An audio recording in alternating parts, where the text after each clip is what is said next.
So எல்லாருக்கும் வணக்கம். எப்படி இருக்கீங்க? ரொம்ப ஹாப்பி. Thanks for coming. நிஜமாவே எல்லாரும் சொன்ன மாதிரி உங்கள் சப்போர்ட் இல்லைன்னா இந்த படம் அவ்வளோ ரீச் ஆயிருக்காது. Thank you so much. கண்டென்ட்டை மட்டும் நம்பி படம் பார்க்க வந்த எல்லாருக்குமே ரொம்ப நன்றி. இந்த படம் வந்து அது திருப்பி இன்னொரு வாட்டி ப்ரூவ் பண்ணியிருக்கு. ரொம்ப சந்தோஷமா இருக்கு. அந்த சக்ஸஸ் படத்துல நான் ஒரு பார்ட்டா இருக்கிறது. அதுக்கு thank you so much sir, Vijayani sir, for this opportunity. And Leo sir, thank you so much. என்னை நம்பி எனக்கு வந்து போலீஸ் ஸ்டேஷன் கூட இன்ஸ்பெக்டராக வந்து என்னை மாற்றிருக்கீங்க. நானும் பிகினிங்ல ரொம்ப பயந்துட்டேன். ஆக்சுவலா நிஜமாவே பயந்துட்டேன். அந்த ரிலீஸ் வரைக்குமே எனக்கு அந்த பயம் இருந்தது. போலீஸா எப்படி இன்ஸ்பெக்டரா பண்ணியிருக்கோம், ஓகே நம்ம பெஸ்ட்டை கொடுத்துருக்கோம், பட் அக்செப்ட் பண்ணிப்பாங்களா இல்லையான்ற பயம் இருந்தது. அது இல்லாம எல்லாருமே நல்ல பாசிட்டிவான ரிவ்யூஸ் சொன்னதே ரொம்ப ரொம்ப சந்தோஷம். ஆக்சுவலா இன்னும் நான் பொறுத்து உங்களோட லவ் அண்ட் சப்போர்ட் எனக்கு வேணும். அது எனக்கு கிடைக்கும் அப்படின்னு நம்புறேன். பவி டீச்சர்லேருந்து உங்கள ஒரு பொண்ணா, நம்ம பக்கத்து வீட்டு பொண்ணா என்னை அக்செப்ட் பண்ணிக்கிட்டதுலேருந்து, ப்ளஸ் இப்போ இரவு நிழலுக்கு நீங்க கொடுத்த சப்போர்ட், அண்ட் லாஸ்ட் படம் கோழி பண்ண செல்லதுரை, அதுக்கு நீங்க எல்லாரும் கொடுத்த சப்போர்ட்லாம் ரொம்ப பெரிய விஷயம் எனக்கு. நார்மலா வந்து எந்த ஒரு பேக்ரவுண்டும் இல்லாம வர ஒரு பொண்ணுக்கு, தமிழ் பொண்ணுக்கு இந்த சப்போர்ட் கிடைக்குதுன்றது ரொம்ப பெருமையா இருக்கு. ரொம்ப தேங்க்யூ எல்லாருக்குமே, பார்த்துட்டு இருக்க எல்லாருக்கும், என்ன பிடிச்சிருக்க எல்லாருக்கும், இதுக்கப்புறம் இந்த படம் பார்த்துட்டு பிடிச்சிருந்தா சப்போர்ட் பண்ண போற எல்லாருக்குமே இப்பவே அட்வான்ஸ் தேங்க்யூ. இன்னும் என்னோட முயற்சியில எவ்வளோ படம் பண்ண முடியுமோ, என்னென்ன கேரக்டர்லாம் கொடுத்து உங்களை சந்தோஷப்படுத்த முடியுமோ அதை நான் பண்ணுவேன். Very passionately being in cinema. அதை கண்டிப்பா நான் வந்து நெக்ஸ்ட் படத்துல கொடுப்பேன்னு நம்புறேன். Thank you so much again. And இந்த படத்துக்கு again thank you. Most of the எப்படி சொல்றது, இந்த படத்தை வந்து இந்த குழு எல்லாருமே வந்து என்னோட சீனியர்ஸ் மாதிரி ஃபீல் ஆகும். நான் முன்னாடியே சொல்லியிருந்தேன். ஏன்னா எல்லாருமே என்னோட சீனியர்ஸ். லாலோ காலேஜ் நான் படித்தேன், விஸ்காம். ஸோ டைரக்டர் அவரும் என்னோட சீனியர், கொற்றவை மேம் அவங்களும் என்னோட சீனியர், விஜயானி சார் சீனியர், நிறைய சீனியர்ஸ் இருக்காங்க இந்த படத்துல. ரொம்ப சந்தோஷமா இருக்கு. அண்ட் இங்க வந்திருக்க ஐஸ்வரி கணேஷ் சார், ரொம்ப தேங்க்யூ சார். ரொம்ப சந்தோஷம் நீங்க வந்து அசோசியேட் ஆகிறதுல. And thank you sir. ரொம்ப சந்தோஷம். நீங்க வந்து நிறைய வேர்ட்ஸ் சொல்லுவாரு சார், எனக்கு நிறைய அட்வைஸ் பண்ணுவாரு. Thank you sir. உங்க படத்துல சீக்கிரமா நடிக்கணும். ரொம்ப சந்தோஷம். ரொம்ப தேங்க்யூ. அண்ட் ஏடி டீம் மறந்துட்டேன், மெயினா அவங்க தான் பயங்கரமா ஹார்ட் ஒர்க் பண்ணியிருக்காங்க. And Prabhu, Shrey and Jason and எங்க நம்ம ஸோ எல்லாருக்குமே ரொம்ப தேங்க்யூ. பயங்கர ஹார்ட் ஒர்க் பண்ணியிருக்காங்க. சீக்கிரமா அவங்களோட படம் வரும். என்னோட விஷஸ் அதுக்கு. Thank you so much. Thank you. First of all இங்கே வந்து எல்லாருக்கும் என்னுடைய வணக்கம். இங்கே கெஸ்ட் வந்திருக்க எல்லா கெஸ்ட்டுக்கும் என்னோட நன்றி. ஃபர்ஸ்ட் என்னை அக்செப்ட் பண்ணதுக்கு ரொம்ப நன்றி. ஆக்சுவலி இந்த ஒரு டிஃப்ரெண்ட்டான ரோலில் வந்து ஒரு பொண்ணு பண்ணும்போது அது யாருமே ஒரு குறையும் சொல்லாமல் அக்செப்ட் பண்ணதுக்கு ரொம்ப நன்றி. இந்த like Vijay Antony sir and Leo sir என்னை நம்பி இவ்வளோ சேலஞ்சிங்கான ரோல் கொடுத்ததுக்கு ரொம்ப ரொம்ப நன்றி. அப்புறம் இந்த டீம் ரொம்ப ஸ்பெஷலான ஒரு டீம். அவங்க ஒரு புது பொண்ணுன்னு பார்க்காம அவங்க பொண்ணு மாதிரி என்னை பார்த்துக்கிட்டாங்க. ஏடிஸ், ஆர்ட் டைரக்டர், எல்லா ஓவரால் காஸ்டியூம் எல்லா டீமும் அப்படிதான் இருக்காங்க. So I am so proud of being in this part of this movie. வேற என்ன சொல்றது, அவ்வளோதான் sir. Thank you so much. Thank you எல்லாருக்கும் தேங்க்யூ. எல்லாருக்கும் என்னுடைய காலை வணக்கங்கள். இங்க வந்திருக்கக்கூடிய அனைத்து பத்திரிகை நண்பர்களுக்கும், ஊடக நண்பர்களுக்கும், மற்ற கெஸ்ட்டுக்கும் என் நன்றியை தெரிவிச்சுக்கிறேன். அண்ட் மார்கன் இந்த படத்தை வந்து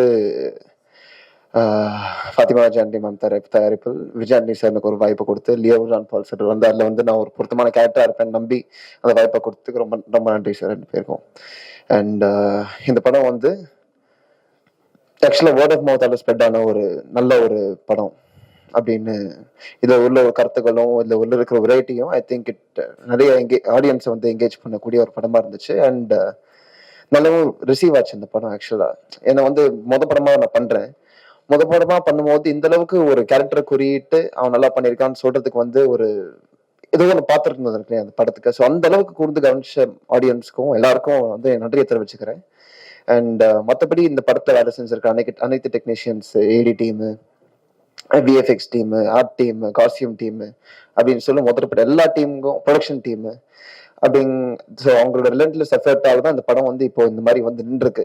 இந்த ஒரு ஷார்ட்டான டைம்லைன்ல இப்படி ஒரு படத்தை வந்து அமைக்கிறது ஒரு பெரிய விஷயம்.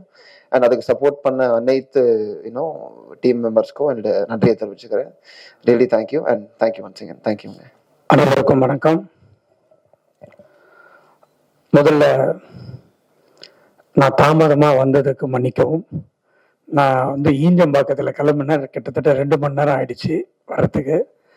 அதுக்குள்ளே நீங்கள் ஆரம்பிச்சிங்க சார், நான் வந்து ஜாயின் பண்ணிக்கிறேன்னு விஜய் ஆண்டனி சார் கிட்ட சொன்னேன். முதல்ல அதுக்கு மன்னிப்பு கேட்டுக்கிறேன். அடுத்த மன்னிப்பு வந்து மார்கன் படம் நான் இன்னும் பார்க்கல. நான் உண்மையை சொல்லி ஆகணும். ஆனால் அந்த படத்தினுடைய ட்ரெய்லரை எனக்கு ஒரு 2-3 மாதத்துக்கு முன்னாடியே அவர் ஆஃபீஸில் கூப்பிட்டு எனக்கு போட்டு காமிச்சாரு. அப்போவே அது எனக்கு ரொம்ப பிடிச்சிருந்தது, ரொம்ப நல்லா இருந்தது. அதில் அஜய் ரொம்ப நல்லா நடிச்சிருந்தாப்புல, லியோ ஜான் பால் டைரக்ட் பண்ணியிருந்தாரு. ஒரு இன்ட்ரெஸ்டிங்காக, ஒரு டிஃப்ரெண்ட்டாக இருந்தது. அப்போவே நான் அவர்கிட்ட சொன்னேன், சார் இது ரொம்ப நல்லா வந்திருக்கு அப்படின்ட்டு. 2 நாளாக நான் ட்ராவலிங்கில் இருக்கிறதுனால பார்க்கல. நிச்சயமாக இன்னைக்கு நைட்டு நான் படம் பார்த்துருவேன் சார். ஸோ ஒரு நல்ல படம் வந்திருக்கு, படம் நல்லா இருக்கு அப்படின்னு நான் ரிவ்யூ மட்டும் கேட்டுருவேன். எவ்ரி ஃப்ரைடே எனக்கு வந்து ஒரு சாயந்தரம் 5 மணி ஆச்சுன்னா எனக்குன்னு ஒரு ஃப்ரெண்டு இருக்காரு. அவர் பேர் நான் சொல்ல விரும்பல.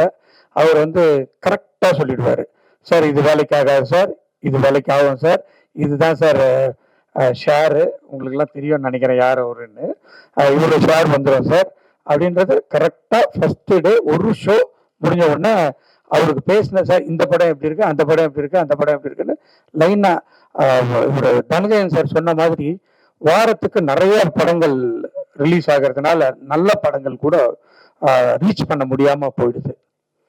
ஸோ அதை ஒரு ரெஸ்ட்ரிக்ட் பண்ணணும்.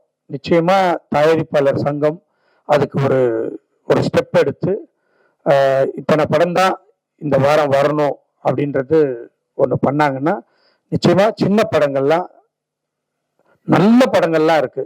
இந்த இந்த வீக்கே வந்து இந்த மாசமே ஒரு நல்லபடியா 4-5 படங்கள், ரொம்ப நல்ல படங்கள் வந்திருக்கு. இன்னும் அடுத்த வாரம்லாம் இன்னும் 2-3 படம் இப்பவே பேசப்படுற படங்கள்லாம் இருக்கு. எல்லாமே சின்ன படங்கள் தான். சின்ன படங்கள்லாம் நிறைய வரணும், நல்லா ஓடணும். கண்டென்ட் நல்லா இருந்தாலே நிச்சயமா அந்த படம் வெற்றி பெற்றுவிடும். அதுல வந்து எந்த டவுட்டும் இல்லை. இந்த படத்தை விஜய் ஆண்டனி சார் எடுத்திருக்காரு. நான் சினிமாவில் எனக்கு நிறைய நண்பர்கள் இருக்காங்க. அதுல ஒரு உண்மையான சினிமாவை நேசிக்கிற நண்பர் விஜய் ஆண்டனி. அவர் சம்பாதிக்கிறத எல்லாத்தையுமே சினிமாக்காகவே போட்டு சினிமாவிலேயே செலவு பண்ணிக்கிட்டு எடுத்துட்டு இருக்காரு. என்னுடைய வாழ்த்துக்கள் சார். இந்த படம் நிச்சயமா மாபெரும் வெற்றி அடையும். ரொம்ப நல்ல டாக் இருக்கு. நிச்சயமா நான் இந்த படத்தை பார்த்துட்டு உங்ககிட்ட நான் பேசுறேன். வேல்ஸ் ஃபிலிம் இன்டர்நேஷனல்ல நிச்சயமா விஜய் ஆண்டனி சாரோட படம் பண்ணணுன்றது என்னுடைய ஆசை. அது நிச்சயமாக நடக்கும் என நம்புகிறேன். மற்றபடி இந்த படம் ட்ரெய்லர் பார்க்கும்போது இந்த படத்தினுடைய இயக்குனர் வந்து பெரிய எடிட்டர் அப்படின்னு சார் சொன்னாரு, விஜய் ஆண்டனி சார். அதே மாதிரி இப்போ படமும் வெற்றி படமாயா அமைஞ்சிருக்கிறது. இந்த ஒரு தேங்க்ஸ் கிவிங்கோட மட்டும் முடியக்கூடாதுன்னு தனஞ்சயன் சார் சொன்னாரு. அது உண்மை. ஏன்னா படத்தை பட்டி தொட்டி எல்லாம் எடுத்துட்டு போய் சேர்க்கறதுக்கு படம் ரிலீஸ் ஆனதுக்கு அப்புறமா நிறைய ஒர்க் பண்ண வேண்டியதா இருக்குது. இந்த காலத்துல படத்தை ரொம்ப ஈஸியா எடுத்து முடிச்சிடலாம், அதுல எந்த விதமான பிரச்சனையுமே இல்லை. ஆனா அந்த படத்தை ரிலீஸ் பண்றதுதான் ரொம்ப ரொம்ப ரொம்ப ரொம்ப கஷ்டமா இருக்கு. அந்த நிலைமைய மாத்தணும். அதுக்கு வந்து நிறைய பேர் ஒன்னா சேர்ந்து அதுக்கான வேலைகளை செஞ்சாக்கா நிச்சயமா தமிழ் சினிமாவை தூக்கி நிறுத்த முடியும்.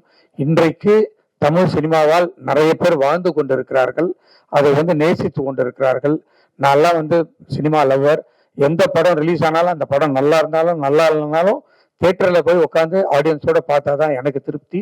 இப்ப சார்கிட்ட கேட்டிருந்தா கியூப் எனக்கு எப்போ அனுப்பிச்சிருப்பாப்புல, நான் பார்த்துட்டு இருப்பேன் வீட்லயே.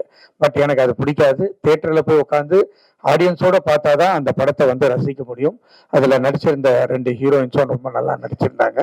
நிச்சயமா இந்த படம் வெற்றி அடைய வேண்டும், பெரிய வெற்றி அடைய வேண்டும். விஜய் ஆண்டனி இன்னும் நிறைய படங்கள் தயாரிக்க வேண்டும், நடிக்க வேண்டும், அதில் என் பங்கும் இருக்க வேண்டும் என்று கேட்டுக்கொண்டு விடைபெறுகிறேன். நன்றி, வணக்கம்.